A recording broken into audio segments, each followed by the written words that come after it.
The Legend of Zelda Tears of the Kingdom has recently come out, and we've been given another open world Legend of Zelda game with a massive sandbox that allows you to explore Hyrule and the mysteries that it holds at your own speed and in your own way.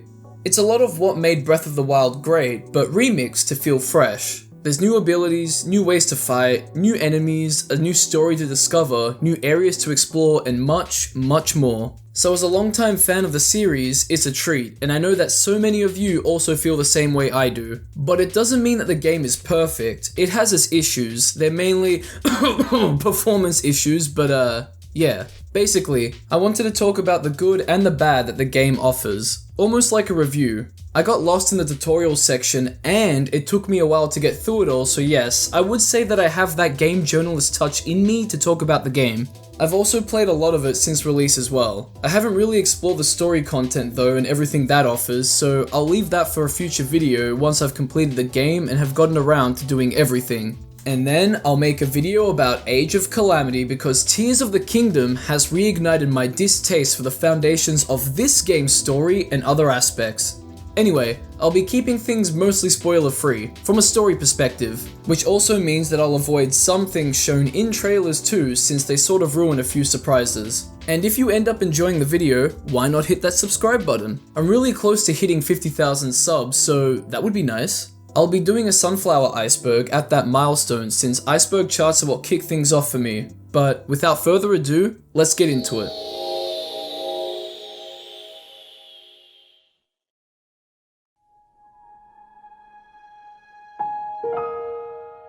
Let's start off at the intro. We have a beautiful transition from the title screen to the game. It's real simple and seamless. It kind of makes me wish that other games would do something like this, and it really sets the tone. Everything's very eerie. From here, what's happening in Hyrule is established. Link and Zelda are investigating under Hyrule Castle, but why? With Calamity Ganon's defeat in Breath of the Wild, there's a new issue at hand, gloom. Something similar to Calamity, but it makes people sick. We go through gameplay segments and cutscenes and go further and further down. Link and Zelda find some prophecies on a wall which might be a clue to what's happening, and then we go further underground and that's where everything goes pear-shaped. I won't spoil it, but well, I guess stuff happens. It's a very gloomy intro to the game, but it really does set the tone. But it is a bit too hand-holdy. You'll walk 10 steps and then Zelda will interrupt you, and then a cutscene will play, and then you walk 10 steps again, interruption, cutscene, etc. But after all of this, Link wakes up in a completely different area with a new arm of some kind. And just like in the last game, we have a tutorial guide. This guy. And the tutorial is very similar to Breath of the Wild's. We got to complete 4 shrines while obtaining powers. The Ultra Hand, Fuse, Ascend, and Recall. Oh, and we're also in the sky. Well, specifically on Sky Islands. We need to do this to get out of the tutorial and into the open world. To assist us in doing this, we meet new Zonai constructs that are enemies to slay and allies that explain mechanics. For those of you who don't remember, in Breath of the Wild, the Zonai were a mysterious tribe that we could find remnants of in the game. So will we find out the history of the Zonai and who they were? Who knows? So after doing all of this, some spoiler stuff happens and then we jump into the world and go from there. Freedom. A great tutorial. I messed around way too much in it and got lost a few times, and it really echoes the tutorial from Breath of the Wild. However, I did find that there's more freedom in this tutorial than the other games. There seems to be more paths to take and more things to explore, so I thought it was better. So, where to from here? Well, just like the last game, you can go straight to the final boss, which, after a few hours of playing, I did, and, well, I got my booty handed to me on a silver platter. So it's not recommended unless you're an absolute beast or you're going for some nice materials. You can follow main and side quest markers as well, which give you more of an understanding on what's going on. You know, what happened to Hyrule? Why are we in the state that we are right now? You can also meet new characters and meet up with old characters from Breath of the Wild, which you can get info on them and many other things in the Pura Pad, which is Pura's replacement for the Sheikah Slate. As well as that, doing these quests is also a great way to see things as well. New things and old. But in this massive world, what is there to see? As the tutorial showed us, shrines return again. Instead of spirit orbs, we collect sacred light instead. Oh, and obviously, these are Zonai shrines and not Sheikah shrines. But anyway, 4 lights can be turned in at a goddess statue for a heart container or a stamina container. This system's always been good, but I kind of miss collecting heart pieces. But I mean, collecting 4 sacred lights is kind of like collecting 4 heart pieces. Once there's 4 of them, you get a heart container. Although, if we did get heart pieces, maybe we'd also get stamina pieces, which if you collect 4, you get a stamina vessel. Could have been cool, but, you know. There are new landmarks to find all over Hyrule that'll help you understand a lot of things in the game's world. After finding 1 or 2 of them, you'll probably get the full picture and, whoa. It's all pretty damn interesting. And as a general note, we have enemies and bosses, old and new, monster strongholds, the Blood Moon returns to respawn enemies and resources, Korok Seeds make a return, 900 or so of them again? Who knows? Speaking of Korok Seeds, there are new Korok challenges. One of those challenges can be initiated when you find a Korok in the wild struggling to move. It has a massive backpack, so you can't really miss it. You can crucify it as many people do, or you can move them to their friend. It gets a bit tedious after you've done it a few times, and you have to fight with the camera if you're trying to pick it up on an incline. Obviously, you can make something to get them to their friends, but it can be a bit of an ask. Korok Seeds are an optional thing anyway, and you don't need them all to make your way through the game, so these can be ignored. But for your efforts, you get 2 Korok Seeds, not just 1. Horses are back too, stables, silly blue rabbits, a frog that coughs up blue rabbits, a currency to collect from them as well. For what? Who knows? There's also caves and wells to plunder which have their own resources and treasures. When it comes to the caves, once you've collected the important item from them, you get a little tick next to the cave icon on the map, which is fantastic for collecting things, but I'm not sure why other icons on the map don't have ticks once you finish them as well. And there's so much more to explore and find. It kind of reminds me of Elden Ring, where you take a right turn and then you find a whole bunch of things that you never thought would even be in a game like this, honestly, and it's fantastic. It really incentivizes you to go off track and explore things so then you can become more powerful and find new things to do. There's a whole sense of mystery here too, which I really think adds to all of this. Now, one big thing to note about this game's world is that there are 3 layers to explore. Obviously, you have the overworld of Hyrule, the sky, which we saw in the tutorial, and the underground.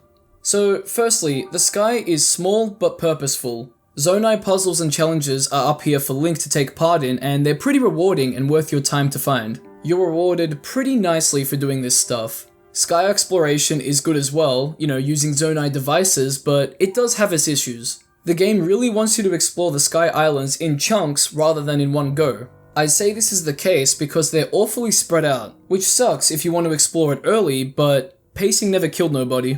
Jumping from the sky can net you into Hyrule, which I've already explained a lot of what there is to do in Hyrule, so we'll move to the underground. I won't go too in depth with things because I really don't want to spoil anything.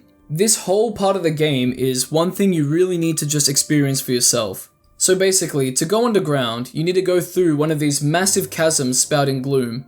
And the underground is massive, but kind of barren.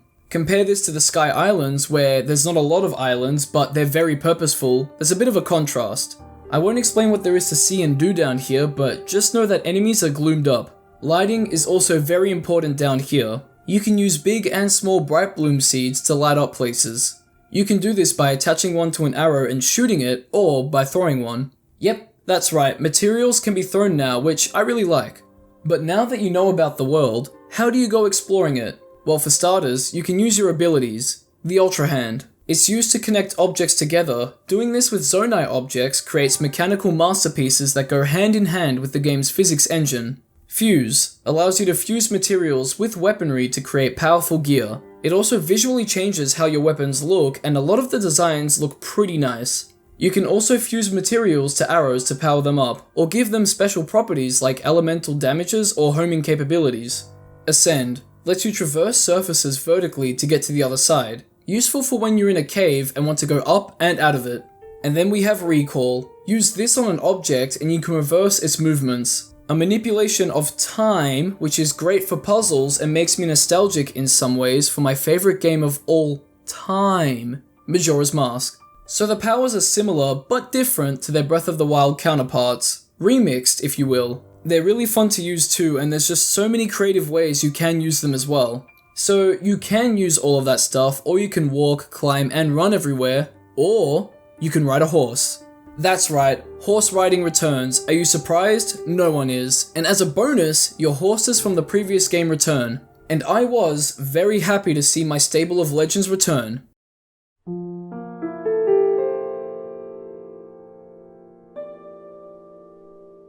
Now, it wouldn't be an open world game without a tower of some kind that reveals parts of the maps. And we don't have Sheikah Towers this time, but rather we have Skyview Towers, which is practically the same thing, but you can launch from them to get to Sky Islands or dive somewhere else. So pretty much they seem like the intended way to get to Sky Islands, along with recalling fallen debris. It's neat, and I like it.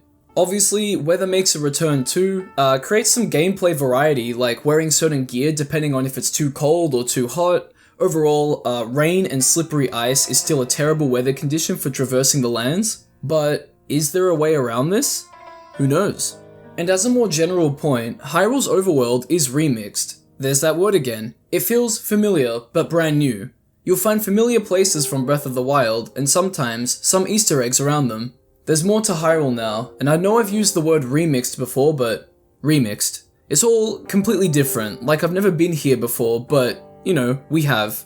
It almost feels like a new Hyrule that we'd get from most Zelda games when they come out. And with the new form of Hyrule comes cooking with more ingredients. This means more types of foods to make, more elixirs as well, and more effects for foods to have. The Great Fairies are back too. You'll need to do some questing for them to open up to you so you can use their services. And just like the last game, these services are leveling up your armor.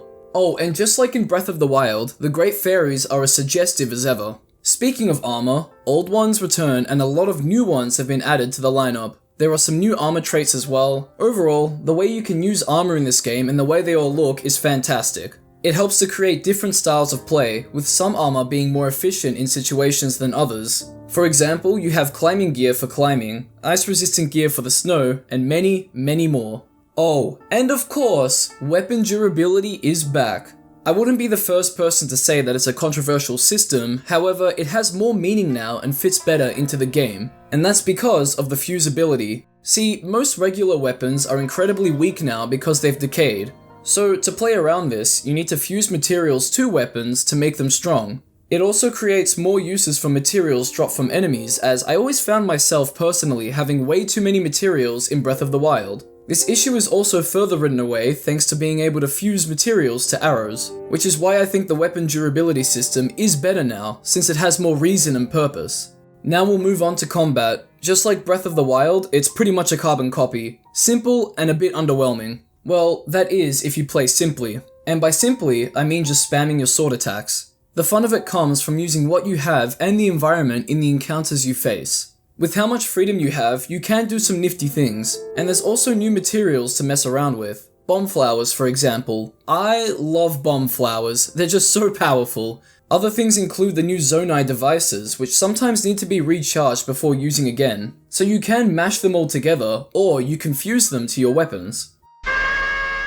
When it comes to enemies having weaknesses, they're still here as well. You have elements, and you have blades and blunt weapons. When it comes to the elements, you have electric, fire, ice, and they do what they've always been able to do, but now we have water. Water makes things wet, obviously, and it sort of just does damage, but it might be used for other things. Who knows?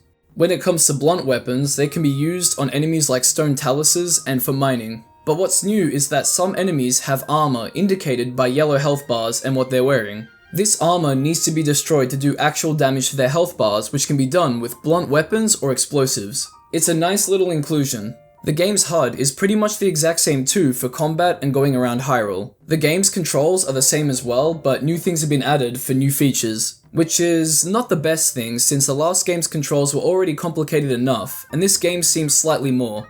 I often found myself pressing the wrong button for things or going to the menu to switch something out instead of using the D-pad. It's unintuitive and doesn't really follow universal controls for a third-person action game like this. The control schemes for these type of games I find are usually set in stone, but Nintendo always likes to go off the beaten path, so you get used to it. Which you could also argue that you don't need to get used to it and you should be able to change the controls or have more universal ones. Now let's recall a bit and go back to mining. Zonite, a new material, can be traded to Zonai constructs for charges, crystallized and Zonai ones. Technically both are Zonai, but one charges your energy cells so you can continue to use devices, and one is used to improve your energy cells. It's a neat system and gives players even more to work towards and gives more reason to mine for resources. There's also clusters of rocks you can find that you need to smash through to get to certain places. You'll usually be smashing through them to tunnel through caves, and occasionally you can find weapons buried inside them. Zonai chargers can also be used in little gotcha machines that dispense Zonai devices. These devices are in single-use capsules to create whatever you desire. On another note, Zonite can be used with an ability I didn't mention, Auto Build, which allows you to rebuild any recent creation and anything you have a recipe for at the cost of Zonite or the materials around you. Very handy for whatever situation you find yourself in. And obviously, the camera feature, amiibo feature, item sensor, and map feature return too. They function the same as well, nothing to really report here. Now I can't really talk about this game without talking about the beautiful soundtrack. Just like the last game, it's incredible as well. The large emphasis on pianos return and it really sets the mood. Calm, energetic, or epic when it needs to be. Anything Zonai related sounds amazingly mystical as well. Gives me goosebumps, man.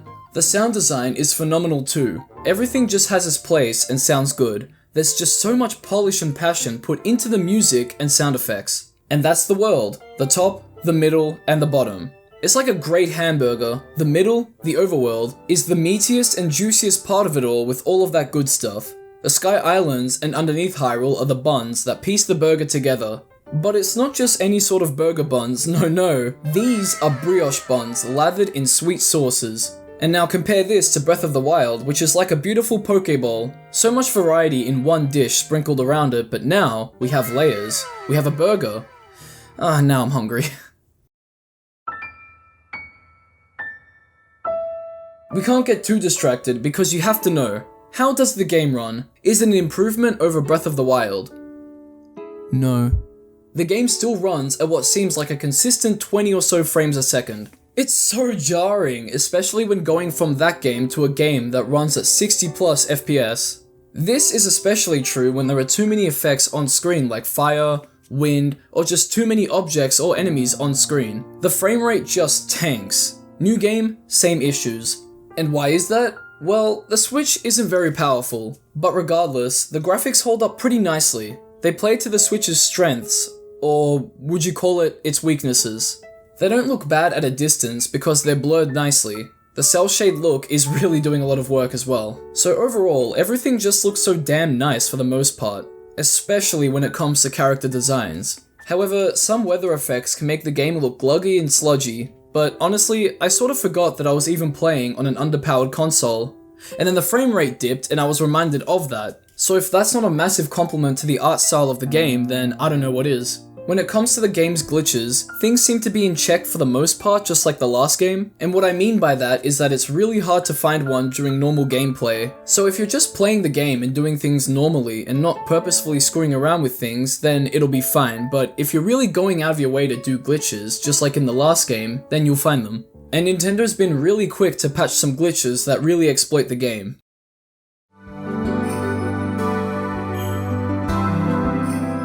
So, Tears of the Kingdom is, well, it's everything that is Breath of the Wild, but more. It's a great example of don't fix what ain't broke unless it's flawed at a fundamental level, but the performance issues aren't the game's fault. The poor Switch is the issue there. So if you enjoyed Breath of the Wild, you're going to enjoy Tears of the Kingdom. There's just so much of the old, but so much more of the new to experience that I wouldn't be surprised if the game was nominated for multiple awards this year. It might even be Game of the Year. With so much to experience and explore in this massive action, open world sandbox with verticality, I wouldn't be surprised. If Breath of the Wild could do it, so can Tears of the Kingdom. But anyway, that's a spoiler-free look at the game. But what do you think? Do you love the game, hate it, and why? Let everyone know what you think in the comment section below. And as always, I'll be reading your comments. I'm planning on making a review of the game's story in the future because it's pretty interesting, and then I'll look at Age of Calamity because it seems like a perfect time to bring that game back out of the grave. As I've said before, I've been a long-time fan of the Zelda series and I love talking about it, so stay tuned for that. Hopefully it all goes better than this video. Yeah. Anyway, if you enjoyed the video and want to see what I'll be uploading in the future, a like and subscribe would be greatly appreciated. And with all of that being said, here's a massive shout out to my lovely Patreons. You're all absolute legends, and I'll catch ya in the next one.